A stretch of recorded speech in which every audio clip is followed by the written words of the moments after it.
ಅವರೇನು ಮಾಲ್ ಇದೆಯಲ್ಲ ಅಲ್ಲಿ ಇಳಿಸ್ಬೇಕಾಗಿತ್ತು. ನಂತರ ಅದರಿಂದ ITC ಫ್ಲೈಓವರ್ ತನಕ ಇರಲಿಲ್ಲ. ಅದೇ ರೀತಿಯಲ್ಲಿ ಬಾಟಾಶ್ರವರು ಪಕ್ಕದಲ್ಲಿ ಇಳಿಸ್ತಾ ಇದ್ರು. ಯಾಕೆ ದುಡ್ಡು ಸಹ ಸೇವ್ ಮಾಡಬೇಕಲ್ಲ ಅವರು, ಅದಕ್ಕೆ ಎಷ್ಟು ದುಡ್ಡು ಕೊಟ್ಟಿದ್ದಾರೆ ಅಷ್ಟೇ ಮಾಡಿಟ್ಟಿದ್ದಾರೆ. ನಾನು ಅದರ ಒಪ್ಪಲಿಲ್ಲ. ಅದಕ್ಕೆ ನಾನು ಮತ್ತೆ ರಿವೈಸ್ಡ್ ಅದನ್ನ ಮಾಡಬೇಕಾಗಿತ್ತು, ಎಸ್ಟಿಮೇಟ್ ಮಾಡಬೇಕಾಗಿತ್ತು, ರಿವೈಸ್ ಪ್ಲಾನ್ ಮಾಡಿ ಎಲ್ಲ ಮಾಡಿ ಈಗ ಬಹಳಷ್ಟು ಚೆನ್ನಾಗಿ ಬಂದಿದೆ. ಅದೇನಾಯ್ತು, ಒಂದಲ್ಲ 3-4 ಸತಿ ಅದು ಕ್ಯಾಬಿನೆಟ್ ಪ್ರತಿ ಸತಿ ಕಾಂಟ್ರಾಕ್ಟ್ರು ಅದು ಎಬೋವ್ ಆಗ್ತಾರೆ, ಹೆಚ್ಚಿಗೆ ಆಗ್ತಾರೆ. ಯಾಕಂದ್ರೆ ಕೆಲಸ ಮಾಡೋದು ಭಾರಿ ಕಷ್ಟ. ಒಂದೊಂದು ಸತಿ ಕಾಂಟ್ರಾಕ್ಟ್ಗಳೇ ಬರಲಿಲ್ಲ. ಮತ್ತೆ ಪ್ರಹ್ಲಾದ್ ಅವರು ಇಂಟ್ರೆಸ್ಟ್ ಇರ್ಬೋದು, ಅವ್ರ ಇಂಜಿನಿಯರ್ಗಳು ಎಲ್ಲ ಸೇರಿ ಇಂಟ್ರೆಸ್ಟ್ ಇರ್ಬಿಟ್ಟು ಅದನ್ನ ಮಾಡಿ ಈಗ ಅವರೇನೋ ಮಾತು ಕೊಟ್ಟಿದ್ದಾರೆ. ಈಗಿನ ಕಾಂಟ್ರಾಕ್ಟ್ರು ಭಾರಿ ಒಳ್ಳೆಯವರು, ಭಾರಿ ಟೈಮಿಗೆ ಮಾಡ್ತಾರೆ ಅಂತ ಹೇಳ್ಬಿಟ್ಟು ನನಗೆ ಮಾತು ಕೊಟ್ಟರು. ಈಗ ನಾನು ಕಾಂಟ್ರಾಕ್ಟ್ ನೋಡ್ತಾ ಇರೋದು ಈಗಲೇ, ಯಾರು ಕಾಂಟ್ರಾಕ್ಟ್ ಗೊತ್ತಿಲ್ಲ, ಬಟ್ ಅಹಮದಾಬಾದಿಂದ ಬಂದಿದ್ದಾರೆ, ಚೆನ್ನಾಗಿ ಮಾಡ್ತಾರೆ ಅಂದ್ಬಿಟ್ಟು ಪ್ರಹ್ಲಾದ್ ಅವರು ಹೇಳಿದ ಪ್ರಕಾರ ಅವರ ಒಂದು ಮಾತಿಗೆ ಗೌರವ ಕೊಟ್ಟು ಇವರು ಬಂದಿದ್ದಾರೆ. ಅವರು ಅದನ್ನ ಕ್ಯಾಬಿನೆಟ್ ಸಮೇತ ಒಪ್ಪಿಗೆ ಕೊಟ್ಟಿದ್ದಾರೆ. ಅದೊಂದಾಗಿದೆ. ಈಗ ನೀವು ನಮ್ಮ ಪಾಷಾ ಅವರು, ನಮ್ಮ ಅಸೋಸಿಯೇಷನ್ ಅವರು ಪ್ರತಿ ಸತಿ MLA ಆಫೀಸಲ್ಲಿ ಬಂದು ಕೂತು ಅವ್ರು ಇದನ್ನೇ ಮಾತಾಡ್ತಾ ಈಗ ಕೆಲಸ ಆಗಿದೆ. ಬಟ್ ನನಗೆ ಗೊತ್ತಾಗೋದಿಲ್ಲ. ಈಗ ನಿಮ್ಗೆ ಗೊತ್ತಿದೆ, ಅವರು ಅದನ್ನ ಮಾಡಿಬಿಟ್ಟಿದ್ದಾರೆ, ಕರೆಕ್ಟಾಗಿ ಆಗಿಬಿಟ್ಟಿದ್ದಾರೆ. ಇಷ್ಟಲ್ಲಿ ಎಲ್ಲ ಆಗ್ಬಿಟ್ಟಿತ್ತು. ನಮಗೆ ಇದೆ ಲೆವೆಲ್ ಕ್ಲಾಸಿಗೆ ಬರ್ತಾ ಇರಲಿಲ್ಲ. ಅದೇನಾಯ್ತು, LNT ಅವರಿಗೆ ಕೊಟ್ಟಿದ್ರು. LNT ಅವ್ರನ್ನ ಕ್ಯಾನ್ಸಲ್ ಮಾಡಿ ಅದು ಹೊಸ ಟೆಂಡರ್ ಕರೆದುಬಿಟ್ಟು ಈಗ ನಾಗಾರ್ಜುನ ಅವರಿಗೆ ಕೊಟ್ಟಿದ್ದಾರೆ. ನಾಗಾರ್ಜುನ ಅವರು ಒಳ್ಳೆ ಕಂಪನಿ, ಅದೇ ಇಂಜಿನಿಯರ್ ಇರ್ತಾರೆ. ಅದನ್ನು ನೀವು ಆದಷ್ಟು ಮಾಡಿದರೆ ನಮ್ಮಲ್ಲಿ ಸುಮಾರು ನಮ್ಮ ಇಡೀ ಕಾನ್ಸ್ಟಿಟ್ಯೂನ್ಸಿ ಎಲ್ಲ ಲೆವೆಲ್ ಕ್ರಾಸಿಂಗ್ ಆ ಶಾಂಪುರದಲ್ಲಿ ಹೇಳಿದಾರಲ್ಲ, ಅದಕ್ಕೆ ಈಗ ಹೇಳಿದಾರಲ್ಲ, ಈಗ ಏಕೆ ಆಗಲಿಲ್ಲ ಅಂದರೆ ಅದು ಆ ಕಾಂಟ್ರಾಕ್ಟ್ರು ಕ್ಯಾನ್ಸಲ್ ಮಾಡಿ ಹೊಸ ಟೆಂಡರ್ ಕರೆದು ಕೊಡ್ಬೇಕು. ಅದೊಂದು ಲೇಟ್ ಆಯಿತು. ಈಗ ಹೊಸ ಕಾಂಟ್ರಾಕ್ಟ್ಗೆ ಕೊಟ್ಟಿದ್ದಾರೆ. ಆದಷ್ಟು ಬೇಗನೆ ಅದಾದರೆ ನಮ್ಮೆಲ್ಲ ಲೆವೆಲ್ ಕ್ರಾಸಿಂಗ್ ಸಮೇತ ಎಲ್ಲ ಫ್ರೀ ಆಗ್ತದೆ. ಆಗ ನಮಗೆ ಸುಲಭವಾಗಿ ಹೋಗಲಿಕ್ಕೆ ಆಗ್ತದೆ. ಇವತ್ತು ನಮ್ಮ ಅಸೋಸಿಯೇಷನ್ ಅವರು, ರೆಸಿಡೆಂಟ್ ವೆಲ್ಫೇರ್ ಅಸೋಸಿಯೇಷನ್ ಅವರು ಪ್ರತಿಯೊಬ್ಬರು ನಾನು MLA ಆಫೀಸಿಗೆ ಬರ್ತಾರೆ. ನಾನು ಫಸ್ಟ್ ಕರೀದೆ ರೆಸಿಡೆಂಟ್ ವೆಲ್ಫೇರ್ ಅಸೋಸಿಯೇಷನ್ ಕರೆದ್ಬಿಟ್ಟೆ ಮಾತಾಡೋದು. ಫಸ್ಟ್ ಅವರಿಗೆ ಪ್ರಿಫರೆನ್ಸು. ಬಟ್ ಎಷ್ಟೇ ಹೇಳಿದ್ರು ಸಮೇತ ಈಗ ಲೈಟ್ ಹಾಕೋದು ಸಮೇತ ಇಲ್ಲಿ ಬಂದು ಹೇಳ್ತೀರ, ಬೋರ್ಡ್ ಹಾಕೋದು ಸಮೇತ ಇಲ್ಲಿ ಹೇಳ್ತೀರ. ಬೋರ್ಡ್ ಹಾಕ್ಬಿಟ್ಟು ರೈಲ್ವೆ ಸ್ಟೇಷನ್ ದೊಡ್ಡ ನಮ್ಮ MLA ಆಫೀಸ್ ಇದ್ದಾರೆ, ಸಾಕು ನಮ್ಮ ಎಲ್ಲ ಕಡೆ ಅವ್ರು ಮಾಡಿದ್ರೆ ಅವರಿಗೆ ಹತ್ರ ಹೇಳಿ, ಬಹುಶಃ ಅವರೇನಾದ್ರೂ ಮಾಡದೇ ಇದ್ದರೆ ಒಂದು ಸ್ವಲ್ಪ ಟೈಮ್ ಕೊಡ್ಬೇಕಾಗ್ತದಲ್ಲ. ಒಂದೇ ಸತಿ ಯಾರ ಹತ್ರ ಯಾವ ಮ್ಯಾಜಿಕ್ ಸ್ಟಿಕ್ ಇಲ್ಲ. ಈಗ ಹೇಳಿದ ಕೂಡಲೇ ಆಗುತ್ತೆ. ಸ್ವಲ್ಪ ಟೈಮ್ ಕೊಟ್ಟುಬಿಟ್ರೆ ನಂತರ ಆಗ್ತದೆ. ನನ್ನ ಹತ್ರ ಬರ್ಬೋದು. ನನ್ನ ಹತ್ರ ಬಂದ್ಬಿಟ್ಟು ಈ ಥರ ಆಗಿದೆ ಅಂದರೆ ಎಲ್ಲ ಅಧಿಕಾರಿಗಳು ನಾನು ಹೇಳ್ತೀನಿ, ಪಾಪ ನಮ್ಮಲ್ಲಿ ಎಲ್ಲ ಒಳ್ಳೆ ಅಧಿಕಾರಿಗಳಿದ್ದಾರೆ, ಒಳ್ಳೆ ಚೆನ್ನಾಗಿ ಕೆಲಸ ಮಾಡ್ತಾರೆ. ಆದರೆ ನಿಮ್ಮ ಎಕ್ಸ್ಪೆಕ್ಟೇಷನ್ ಪ್ರಕಾರ ಹೋಗಲಿಕ್ಕೆ ಅದಕ್ಕೆ ನಮಗೆ ಒಂದೇ ಪ್ರಾಬ್ಲಮ್ ಇರೋದು. ಅವರಿಗೆ ಎಷ್ಟು ಪ್ರಾಬ್ಲಮ್ ಇದೆ, ಇಡೀ ಕಾನ್ಸ್ಟಿಟ್ಯೂನ್ಸಿ ಪ್ರಾಬ್ಲಮ್ ಎಲ್ಲ ಇರ್ತದೆ. ಅದರಿಂದ ಸ್ವಲ್ಪ ಡಿಲೇ ಆಗ್ಬೋದು. ಇದು ಆದರೂ ನಾವೆಲ್ಲ ದೂರದೃಷ್ಟಿ ಇಟ್ಬಿಟ್ಟು ಕೆಲಸ ಮಾಡ್ತಾರೆ. ಬರೀ ಇವತ್ತಿಗೆ ನಾವು ಮಾಡಿಬಿಟ್ಟು ಹೋಗೋಣ ಅಂತ ನಮ್ಗೆ ಗೊತ್ತಿದೆ.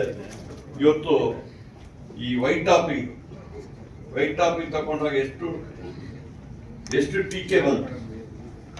ಇದು ಸರಿ ಇಲ್ಲ, ಡಿಲೇ ಕರೆಕ್ಟ್. ವೈಟ್ ಟಾಪಿಂಗ್ ಆಗ್ಬೇಕಾದ್ರೆ ಸ್ವಲ್ಪ ತೊಂದರೆ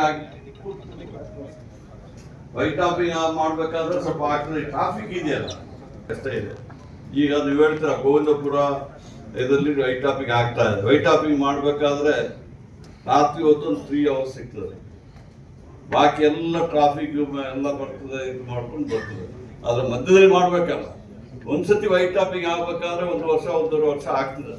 ಅದೇನಾಗ್ತದೆ, ಮಧ್ಯೆ ನಿಲ್ಲಿಸಲಿಕ್ಕೆ ಹೇಳ್ತಾರೆ. ಅದನ್ನು ನಿಲ್ಲಿಸಿ ಎಲ್ಲ ಮಾಡೋಷ್ಟರಲ್ಲಿ ಈಗ ಅದು ಕೊನೆ ಹಂತದಲ್ಲಿದೆ. ಐ ಥಿಂಕ್ ಯಾವಾಗ ಮುಗೀತದೆ ಸುರೇಶ್, ಗೋವಿಂದಪುರ ಅದು ವೈಟ್ ಟಾಪಿಂಗ್ ಯಾವಾಗ ಮುಗೀತದೆ? ನೀವು 15-20 ಡೇಸ್ಗಾಗಿ ನಾನು ಅವ್ರದ್ದು ಮಾತು ಕೇಳಬೇಕಾಗಿತ್ತಾ? ನೋಡಿ, 15-20 ಡೇಸಲ್ಲಿ ಮುಗಿಯೋ ಕೆಲಸ ಅದು. ಆಯ್ತು, 15-20 ಡೇಸ್ ಆಗೋದಿಲ್ಲ, ಇನ್ನೊಂದು ತಿಂಗಳಿಗಾದ್ರೂ ಅದು ಮುಗೀತದೆ. ಆಯ್ತಾ? ನಂದು ರೆಸಿಡೆಂಟ್ ವೆಲ್ಫೇರ್ ಅಸೋಸಿಯೇಷನ್ ಕೇಳಲಿಕ್ಕೆ ಇರೋದಷ್ಟೇ. ಆಯ್ತು, ನೆಹರು ರೋಡು ಯಾವಾಗ ಫುಟ್ಪಾತ್ ಆದಷ್ಟು ಬೇಗನೆ ಮಾಡಿ, ಗೊತ್ತಾಯ್ತಲ್ಲ? ಈಗ ನನಗೆ ರೆಸಿಡೆಂಟ್ ವೆಲ್ಫೇರ್ ಅಸೋಸಿಯೇಷನ್ ಕಂಪ್ಲೇಂಟ್.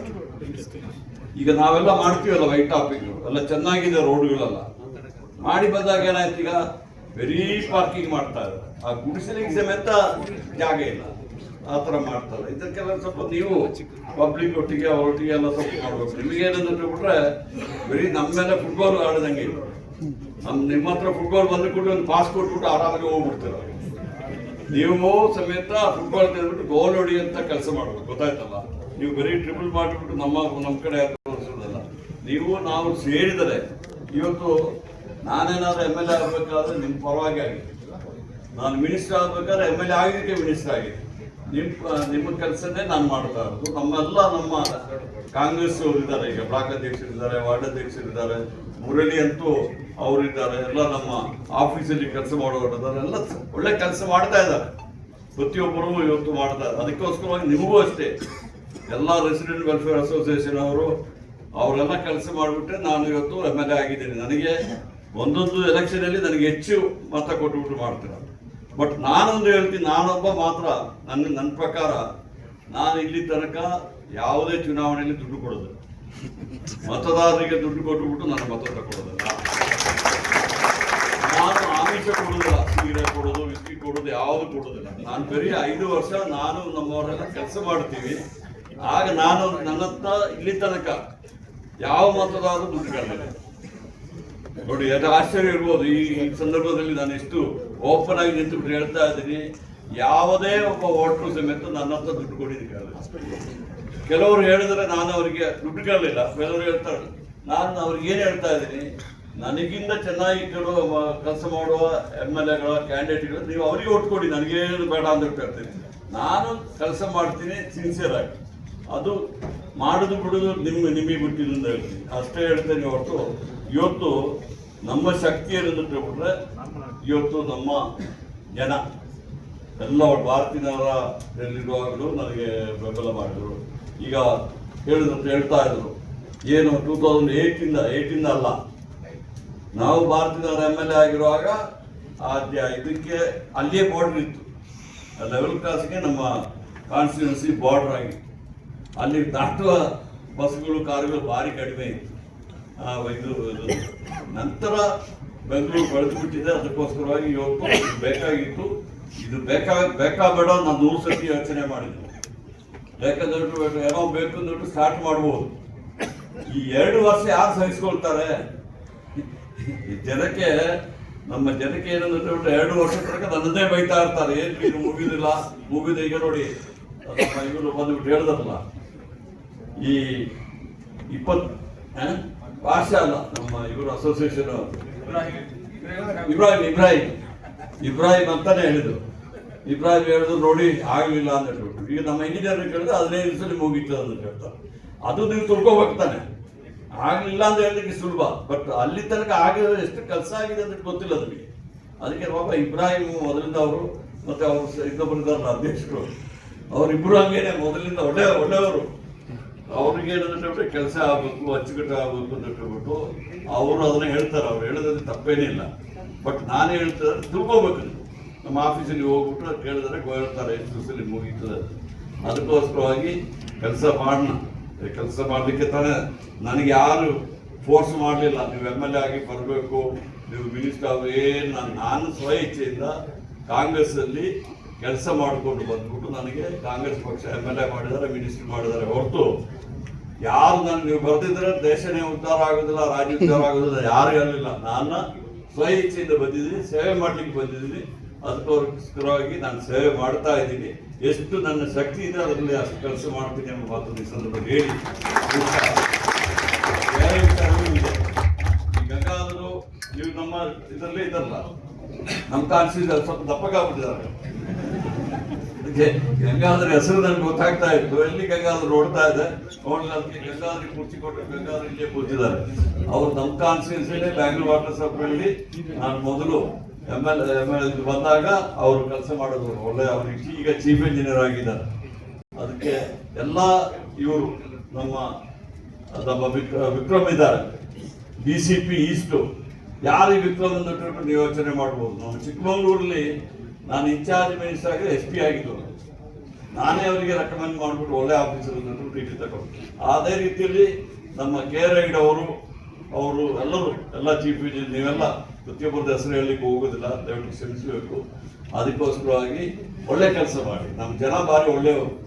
ಈ ರೆಸಿಡೆಂಟ್ ವೆಲ್ಫೇರ್ ಅವ್ರಿಗೆ ಏನು ಸಂಬಳ ಇಲ್ಲ, ಅವ್ರಿಗೆ ಇದು ಮಾಡೋದಿಲ್ಲ. ಅವ್ರ ಪಾಪ ಎಲ್ಲ ಬಂದ್ಬಿಟ್ಟು ವಾಲಂಟಿಯರ್ ಆಗಿ ಕೆಲಸ ಮಾಡ್ತಾರೆ. ಅದಕ್ಕೆ ನಾವು ಅವ್ರನ್ನ ಅಭಿನಂದಿಸಬೇಕು. ಆ ಕೆಲಸ ಮಾಡಿ ನಮ್ಮ ಮಾತು ಹೇಳಿ. ಇನ್ನೇನಾದ್ರು ನಾನು ಉತ್ತರ ಕೊಡ್ಬೇಕಾದ್ರೆ ಏನಾದ್ರು ಸಮಸ್ಯೆ ಇದೆಯಾ? ಒಂದೊಂದು ದಿವಸ ಸಣ್ಣದನ್ನೋದಕ್ಕೆ ದೀಪ ಇಲ್ಲ, ಬೋರ್ಡ್ ಬರಲಿಲ್ಲ, ಅದೆಲ್ಲ ನಮ್ಮ MLA ಆಫೀಸಿಗೆ ಬನ್ನಿ, ಗೊತ್ತಾಯ್ತಾ?